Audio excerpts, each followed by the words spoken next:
It is time to expand minds through movies, TV, sports, and flicks. It is time to boldly go where no podcast has gone before.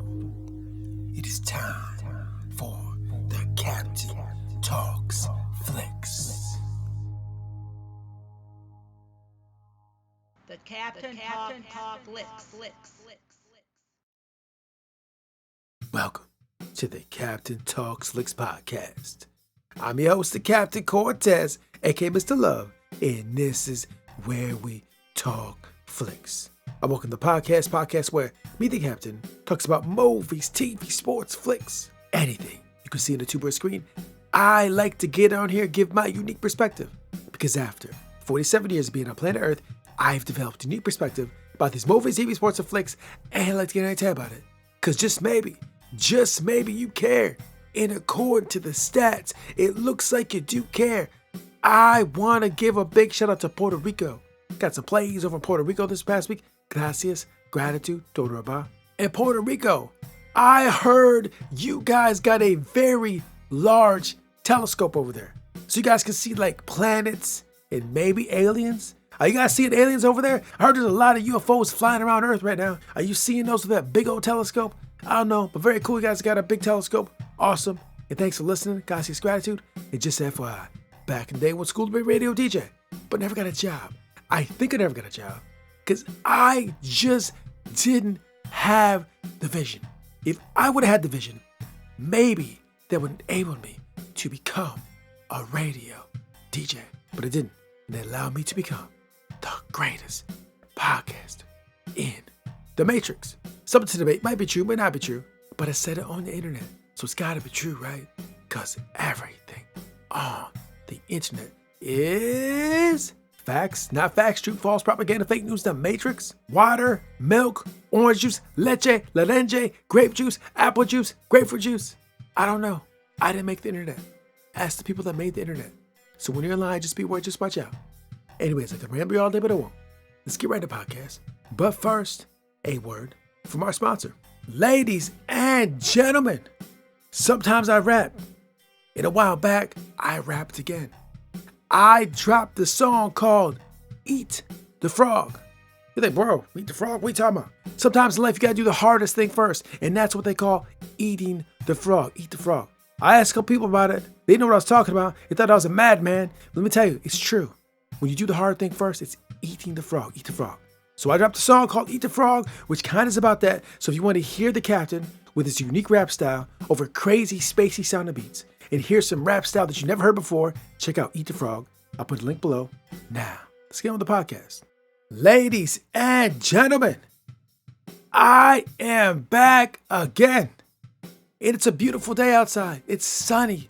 I just got done reading a couple chapters outside in the sun. I had no shirt on. All I had was shorts. I'm getting tan, reading books. Had a non-alcoholic beer, chilling, relaxing, reading a dope spy book. Yeah, life was good. But one additional thing I gotta tell you guys. This past week, I decided to stop doing something that I've been doing for a long time. I had come to the determination that maybe I should try living life and doing things without this. And I made that choice. And now I'm feeling the effects. And let me tell you, some of the effects I felt weren't the most pleasant. Some of these days I was kind of like, feeling a little. But despite all that, the Captain is still here. The Captain still podcasting. One of the things that this podcast is about, it's about discipline. Are you willing to do something or don't do something and stick with it? Even though at times it may be a little rocky, a little uncomfortable, will you still do that? Right? A lot of us won't. But I think here at the Captain Talks Flicks podcast, if you listen to me, you're about that life. You're about that disciplined life. We're about that disciplined life. Let's keep doing what we got to do. Keep making the choices. Keep practicing discipline and doing what is necessary and making the choices that are going to level our life up. So yeah, this week I made that choice and I'm feeling it, but it doesn't matter. I still show up because the podcast got to get done. And ladies and gentlemen, this week I'm going to talk about my most favorite franchise in the universe. And if you've been to this podcast before, you know exactly what I'm talking about. You know what I'm talking about. You've been here before, you know what I'm talking about. But if this is your first time, let me tell you what I'm talking about. My most favorite franchise in the universe is the one and only Star Trek. Everybody knows it. And if you didn't know, now you know. Baby, baby. Yeah, I love Star Trek. And this week, Star Trek was back on the tube.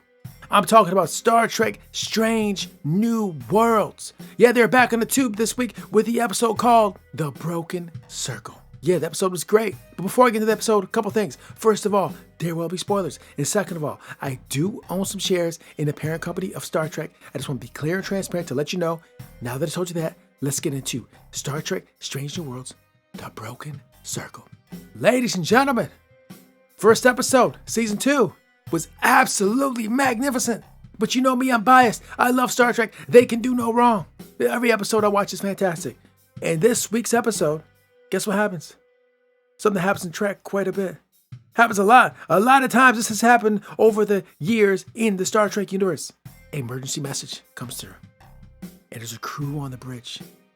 And they get the message. They're like, hey, there's an emergency. We have to respond. And they go to the bigwig and say, hey, we got to go check this out. And the bigwig's like, nah, you better just stay put. We can't go there because blah, blah, blah, blah, blah, because of these reasons. And Spock's like, I got a hunch. We need to go check this out. So you know what Spock and the rest of the Enterprise do? They choose to steal the Enterprise. Stealing an Enterprise has happened a million times with a million different captains and a million different crews. It's a very popular Star Trek trope. And now, Strange New Worlds, it happens to them. They're stealing the ship. That's so great. So Spock steals the ship, responds to the emergency message, and flies over to this world that is half owned by Klingons and Starfleet, the Federation. And on this planet, when they go investigate what's going on, we get to see the Klingons. And not the Klingons from Discovery. No disrespect to Discovery. I love Discovery. Discovery is a fantastic show. I've talked about it a million times on this podcast. But the way they did the Klingons was not just quite the way I preferred them. And in this episode of Strange New Worlds, we get to see the Klingons like I remember them from Star Trek The Next Generation. The way they're supposed to be. Kind of like how Worf looked in Picard. The proper way. At least according to the captain. No disrespect to Discovery Klingons. It was a fine choice, but I just preferred the other style. So anyways, got to see the Klingons, and they're drinking blood wine, and they're being Klingons the way I remember it. It was absolutely magnificent. So anyways, they go on the planet, they investigate this emergency thing, they see what's going on, and of course they solve the problem, because that's what they always do in Star Trek. They always solve the problem, because they're very smart, they're very able, and they take care of business. But what I want to do this week is get into a particular aspect of this week's show. And in this episode, we saw Spock talking to the doc, and telling him how he feels, like, I'm this, I'm that, I'm feeling this. Not feeling his greatest. And then the doc's just like, bro, you're stressed. You're feeling emotions. And now Spock is not one to feel emotions. He went so long without feeling emotions, and now he's feeling them, and he's got to deal with them, right? Right? He's dealing with emotions he's never felt before, and he's feeling ways he never felt. Now, when I saw that episode, the lifestyle that the captain has lived could so identify with that. Because coming up as a young man in the society that I came up in, United States of America in the Midwest, the people I was around, the community I was around, the human beings I encountered, my family, school, friends, coworkers, whoever, we were kind of showed as men to not feel. Kind of like Spock. Now Spock was trained to not feel, but in American society, Midwest, we were kind of shown not to do that. So a lot of us men didn't really feel like they didn't feel those emotions, let those emotions out. Right? And years upon years of doing that, and then when you go feel them later in life, which I've been doing, so for the last few years, I've really been getting in touch with my feelings. I know it sounds crazy, but I have, it's true. And my emotions. And so when you feel these, some of these are new sensations, never really been felt. And so I can identify with Spock. Sometimes it's hard to deal with. Sometimes it's a little complicated. Sometimes you're doing things and doing stuff and these emotions are coming out, but you still have to get these things done and the emotions are there and you still have to do whatever you're doing. And sometimes doing those tasks or doing what you got to do while those emotions are going on can be a little complex. And in the show, Spock's like, yeah, I'm trying to do Starfleet stuff. I got all these emotions. I just can't deal with it. I can't handle it. And Doc's like, bro, yes, you can. Us humans been doing it for a long time. Now, me, I've not really been doing that much, honestly, to be real. And I know there's a lot of human beings out there that are kind of similar to me because a lot of us came up in the same space, in the same way. And so a lot of us are just now starting to feel those feels more than we've ever felt. So we kind of understand how Spock is. Maybe you know what I'm talking about. Maybe you're older, maybe you're younger, maybe the society you came up in, the people that were teaching you, the teachers, the friends, the family, whatever, kind of showed you, no, don't be emotional. Don't let those out. Express them. Keep them inside. Don't go in touch with them, right? Because I know it happened to me. It happened to a lot of us. But then sooner or later, as you traverse the timeline and you grow and you learn and you just kind of start to get in touch with those. And like I said earlier, it can be a little overwhelming sometimes. I've really experienced that a lot this year. It's been a lot of moments I was feeling a lot of feelings. I'm like, what are these? So I totally can relate with Spock. And I suspect those writers over there at Star Trek, they know this. If the captain knows this, if a regular guy knows this, their writers know this. So they probably know guys like me who were raised the way I was and didn't really get in touch with the feelings the way I did can say, hey, I get that. I understand that. I know there's people out there that kind of have that Spock experience and didn't get in touch with later in life. Those writers are so smart. I know they are. So anyways, yeah, great episode. We got to see Spock deal with his emotions, which can be complicated, but it's achievable. Just feel them. It's got to feel, bro. So this great Star Trek episode. Although, when I was online, I saw some reviews that people were saying this episode was not that great. Like, oh, it's okay. I was like, bro, you don't know what you're talking about. You don't see the way the captain sees. I thought this episode was powerful and strong. And I even talk about everything. There's also the whole arc with the Doctor. Oh, that is so interesting, which I don't got enough time to get into today. Maybe next week. But the Doctor arc is going to be very interesting because I can relate with that as well. So it's just so interesting how Star Trek, the human beings, the emotions, the feelings, how they move, how they act, can so identify with us. But that is why Star Trek is so powerful.